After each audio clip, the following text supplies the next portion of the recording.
Good day everyone. Today we are going to discuss about correction models of the speed accuracy trade-off. So first, let's define speed accuracy trade-off. So speed accuracy trade-off is the complex relationship between an individual's willingness to respond slowly and make relatively fewer errors compared to their willingness to respond quickly and make relatively more errors, as described as the speed accuracy trade-off. So correction models of the speed accuracy trade-off have four models. The first one is CROSSMAN-GOODEVE model. Assume that movement toward a target is made up of two kind of processes. Number one is the Woodworth and number two Kill. So Woodworth 1899 proposed, except that he ballistic distance covering phase and feedback controlled homing in. Phase were thought to operate in rapid alternation during a movement of the target. So this mode of control is termed intermittent or interactive. Hence, their ideas often have been termed the interactive correction model.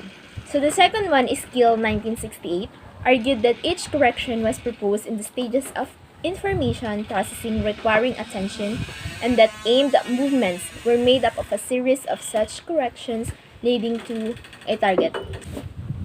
So with the use of these assumptions, the CROSSMAN-GOODEVE model was shown to lead to Fitt's law.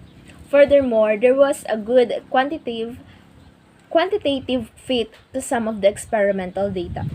One major throwback to the CROSSMAN-GOODEVE model of discrete aimed movement is related to speed with which humans can process visual feedback. So one of the most fundamental reasons for believing that very rapid movement must be planned in advance. So the second model is the optimized-submovement models. So it is the idea that initial segment of an aiming movement was handled by principles of impulse variability, governed by impulse variability principles, so that movement at too great speed will produce too much error. So the failure of CROSSMAN-GOODEVE theory to handle this and other data was addressed by Meyer and colleagues in what they termed the optimized-submovement model. Meyer and colleagues began with the idea that initial segment of an aiming movement was handled by principles of the impulse variability. In particular, the performer attempts to land in the center of the target with a minimal movement time. This initial sub-movement is governed by impulse variability principles so that movement at too great a speed will produce too much error. With practice, the performer learns to move at such a speed to control for impulse variability and to allow for initiating a sub-movement correction if needed. So, good afternoon to everyone. Let us now move to the third correction model, which is the dual submovement model. So, what is dual submovement model? Here in dual submovement model, the processes involved in bringing the limb to the target can be described by two situations. First situation occurs when the initial action or termed as the primary submovement requires no correction, while the second situation occurs when the initial impulse or either undershoot or overshoot the target requiring a corrective impulse or termed as the secondary sub-movement. So, in the first situation, the initial action or performed action stays as is and requires no correction. While on the second situation, wherein it requires a corrective impulse because it either undershoot or overshoots the target, or sa madaling salita, kulang or sobra yung force na na-exert while doing or performing the action. So, that's how dual submovement model works. Next is the multiple submovement model. So, what is multiple submovement model? Here in multiple submovement model, the dual submovement model fits the experimental data quite well. However, Meyer and colleagues also found that correction occurred more frequently than predicted under some combinations of target amplitude and width.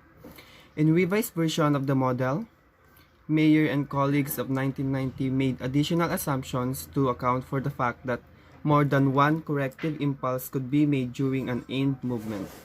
So, si Meyer and his colleagues ay gumawa ng additional assumptions to account for the fact na higit pa daw sa isang corrective impulse ang pwedeng mangyari sa isang aimed movement.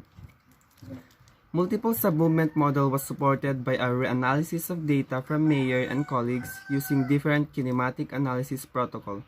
This analysis confirmed that about 80% of all aimed movements were composed of 2 or 3 sub-movements. So, in reanalyzing of data in multiple sub-movement model, si Mayer and yung colleagues niya ay gumamit ng iba't ibang kinematic analysis, or in other words, ito yung study of the motion of the body, limbs, and joints that occurs during movement, wherein napatunayan nila na 80% of all aimed movements were composed of 2 or 3 sub-movements.